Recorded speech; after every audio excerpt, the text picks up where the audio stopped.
الم تر ان اللہ سخر لکم ما فی الارض والفلک تجری فی البحر بامرہ، کیا تم نے دیکھا نہیں کہ اللہ تعالیٰ نے تمہارے لیے مسخر کر دیا ہے، تمہاری خدمت گزاری میں، تمہاری ضروریات کی بہم رسانی میں لگا دیا ہے ان سب چیزوں کو جو زمین میں ہے، والفلک اور کشتی کو، تجری فی البحر بامرہ جو چلتی ہے سمندر میں اور دریا میں اس کے حکم سے، وَيُمْسِكُ السَّمَاءَ أَن تَقَعَ عَلَى الْأَرْضِ، اور وہی ہے جو تھامے ہوئے آسمان کو کہ وہ گر نہ جائے زمین پر، الا بإذنہ، مگر اس کے حکم سے۔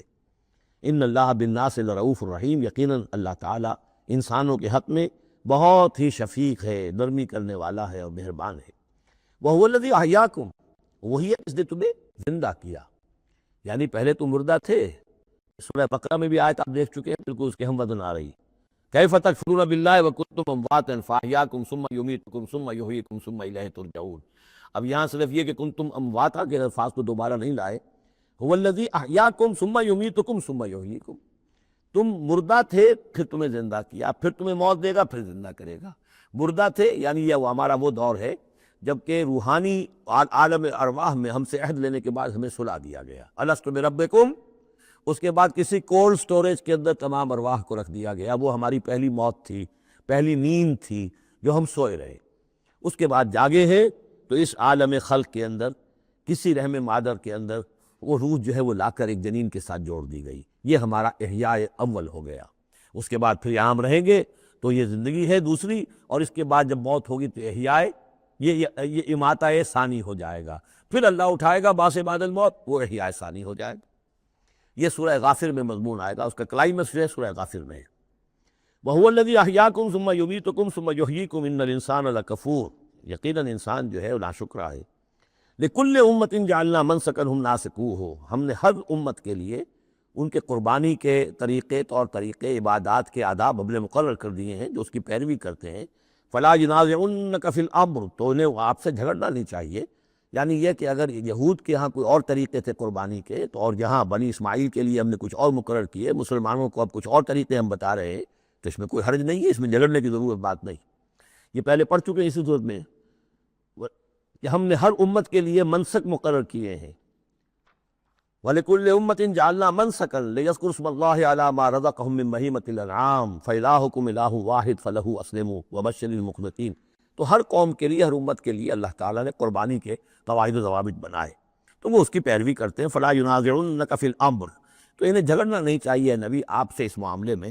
وَادْعُ إِلَىٰ رَبِّكَ، اور اپنے رب کی طرف آپ بلاتے رہیے۔ إِنَّكَ لَعَلَىٰ هُدًى مُسْتَقِيمٍ، یقیناً آپ تو ہدایت کے، سیدھی ہدایت کے راستے پر ہیں۔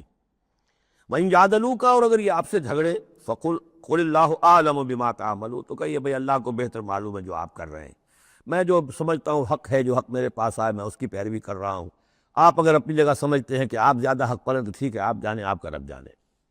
اللہ یحکم بینکم یوم القیامہ، اللہ فیصلہ کر دے گا تمہارے مابین قیامت کے دن، فیما کنتم فیہ تختلفون، ان تمام چیزوں کے بارے میں جس میں تم اختلاف کرتے رہے تھے۔ الم تعلم ان اللہ یعلم ما فی السماء والارض، کیا تم جانتے نہیں کہ اللہ تعالیٰ جانتا ہے جو کچھ کہ ہے آسمان میں اور زمین میں۔ ان فی ذالک کتاب، اور یہ ایک کتاب میں لکھا ہوا ہے، یہ وہی ام الکتاب ہے، وہی اللہ تعالیٰ کے علم قدیم کی کتاب ہے۔